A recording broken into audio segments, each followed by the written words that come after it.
కాస్త సరదాగా కొన్ని questions. Okay, ready? Your favourite movie dialogue అంటే మీ సినిమాలోది కానీ వేరే ఏదైనా సినిమాలోది కానీ మీరు ఎక్కువగా బాగా మీకు గుర్తుండిపోయిన ఒక డైలాగ్ ఎవరిదైనా, హీరో ఏ హీరోదైనా పర్వాలేదు. అంటే చిన్నప్పుడు నాకు తెలియకుండా ఆది సినిమాలో 1 సార్లు చూపించారండి అది తెలియకుండానే. అదే అదే అంటే నేను ఒక 7 ఏళ్ళు అనుకుంటా, 7 ఐ థింక్ 2000లో ఎప్పుడు రిలీజ్ అయింది, 2001 నేను 93 బాను.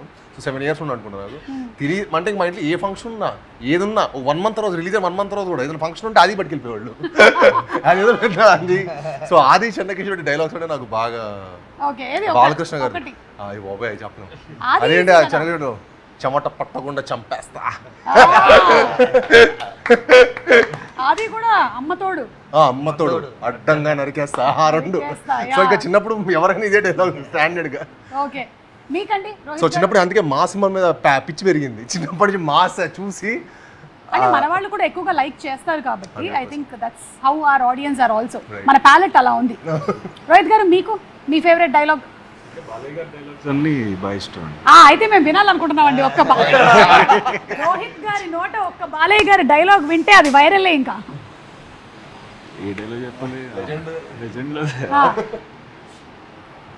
నీకు బీపీ వస్తే నీ పిఏ వణుకుతాడేమో, నాకు బీపీ వస్తే ఏపీఏ వణుకుద్ది.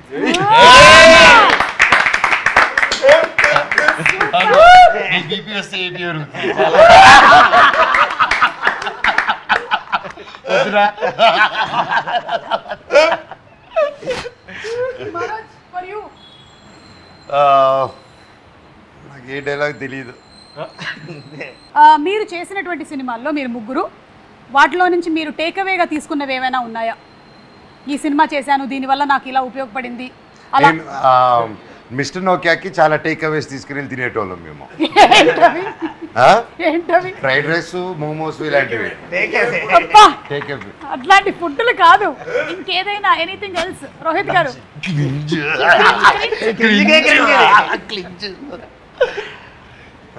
అంటే కొన్ని సినిమాలు చేయడం వల్ల ఇవి చేయకూడదు అని తెలుసుకున్నానండి.